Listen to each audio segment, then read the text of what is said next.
In this video, we're going to make this work once again with this.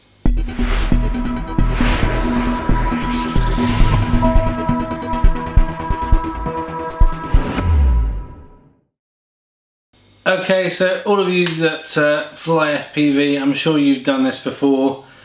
You've been out, you've enjoyed your flight time, and you've just chucked all your stuff back in the box.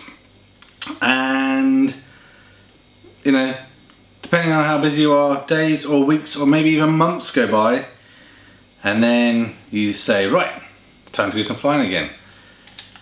You pick these bad boys up and you go, oh, the battery's still connected. It's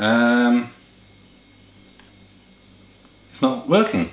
That must mean the battery's run out. So you plug it into your trusty charger. However, the charger cannot see the battery. As far as your charger is concerned, this battery is dead. Well, before you go and spend around £20 on replacing your Fatshark battery, you might want to try this out. So basically, these Fatshark batteries have got some intelligence in them, as well as being able to kind of balance the two cells. I believe there's some sort of circuitry that basically disables one of the cells to kind of prevent that, essentially all the cells fully discharging. And then what happens, of course, is then when you plug it in, the reading is not right and the battery isn't recognised, so you can't charge it. Some chargers will allow you to kind of change from different charging modes. So sometimes I think if it's a NiMPH type battery, if you can set your charge to that, sometimes it may kickstart it. I tried it with mine, doesn't work. However,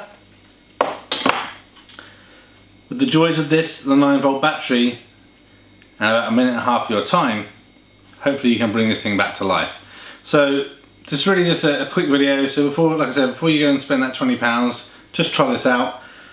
Basically, you're going to get the balanced charging leads that you have with your Fatshark battery.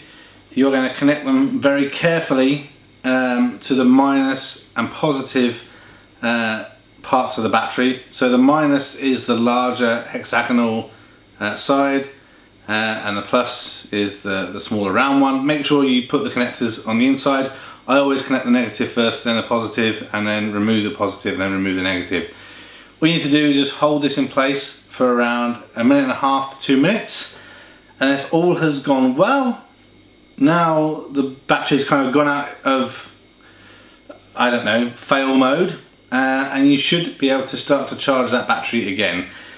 It's worked for me. I have found that the battery doesn't hold its charge quite as well as it used to. Obviously, if this was a battery in a drone itself, I probably wouldn't advise this, but for your goggles, hopefully they're not as important, because you shouldn't be flying further than you can see anyway. So yeah, try this out. Simple trick, 9-volt battery, a minute and a half of your time. Hopefully you've saved yourself £20. Thanks for watching this video. A thumbs up would be really appreciated. If you're interested in other geek type videos, please consider subscribing to Spectrum Geeks. Why not also follow us on Facebook, Instagram and Twitter. And before you leave, why don't you check out one of these other videos that may be of interest. Thanks again for watching.